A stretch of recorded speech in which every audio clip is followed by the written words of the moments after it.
Hey everybody!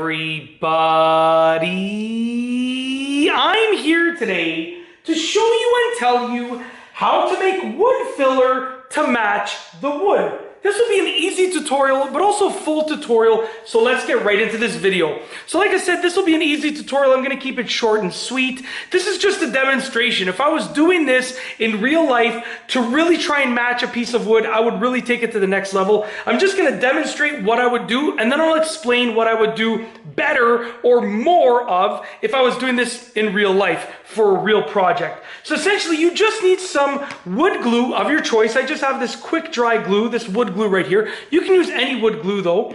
And you need some shavings from the wood that you are trying to match with. So right here, I just literally got a little piece of sandpaper and I sanded an old 2x4 that I had, okay? And I put all of the sandings on the lid of this drywall compound container, okay? Now essentially, you want to put your wood glue in a container, and obviously in a real life situation, I would use a much smaller container, but I just used this one because it's the only one that I had on hand that I can use and just get rid of after I'm done the video.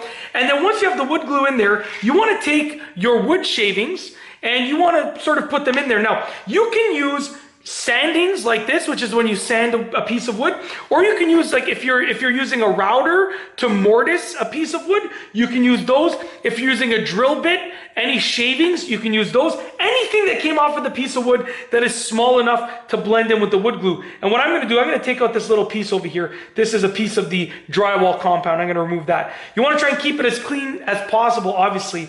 And the little bit of the red that's in here, unfortunately, was from the sandpaper. But like I said, in a real life situation, I would really make sure it was as clean of sort of like the shavings or the sandings as possible. Essentially, I'm going to take my wood sandings and I'm going to sprinkle them into the wood glue, and then I'm going to mix it around. I'm just using this spare piece of shim over here to mix it around. And as you can see, the coloration and the graininess of the wood glue is starting to match that of the wood. Okay, so I'm going to take the rest of this, we're going to sprinkle it in there, give it another mix like this. Okay, now you really need, if you really want to match the color of the wood, you need a lot more than this. What I showed you was literally what I sanded off that 2x4 in a matter of like a minute, not even 30 seconds I was probably sanding for. But if you want to really match the color and the graininess of the wood, you need to get a lot more shavings than this.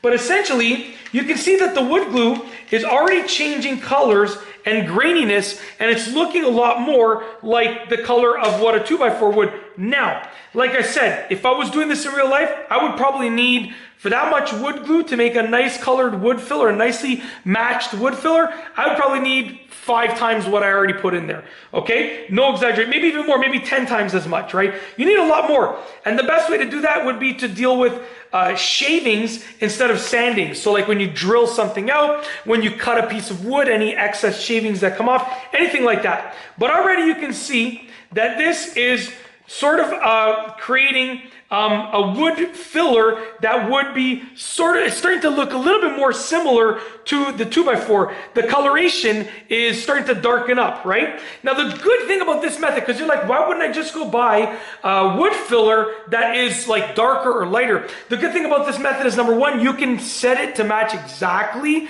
the tone of the wood. And number two, you can choose your own, specific wood glue that you like the best. Certain wood fillers are better than others, right? And they can be more expensive than wood glue. Wood glue is cheaper. You have your sandings and your shavings anyways because they're free, right? You usually sweep them up and throw them out. And also you can choose a fast drying wood glue to make it easier on yourself. So you can choose the wood glue that you like. But that's it. I mean, it's just a matter of mixing. I'll show you what it looks like. You can already start to see the grain in there, but it's just a matter of, it would take a lot more material, and it would also take a lot more effort to get like the cleanest shavings possible. And that is essentially it. So like I said, I just use this so I can go ahead and just throw it out now because, the container I don't need the shims, I don't need the wood glue, everything's good to go. But that's it. That is essentially how to make wood filler to match wood, an easy tutorial. And like I said, if you want to do a really good job in a real life situation, then really take your time, add in a lot more material, and just mix it nicely. And that's it. Honestly, it's not that hard to do. Just don't waste this because you're taking a lot of effort to make it. You know, if you just go buy wood filler, you know, sometimes you might just waste it, right? Because you're like, oh, it's okay. I just bought it. Not a big deal. You're making this. So obviously you're going to take more care in making sure that you do not waste any of it, right? Because you're taking the time to make it perfectly. And that's it. If you like this video, please be sure to give it a thumbs up. Let me know what you think down below as a comment. And of course, be sure to subscribe for more great videos just like this one. And that's all I have for you today. Thanks for watching.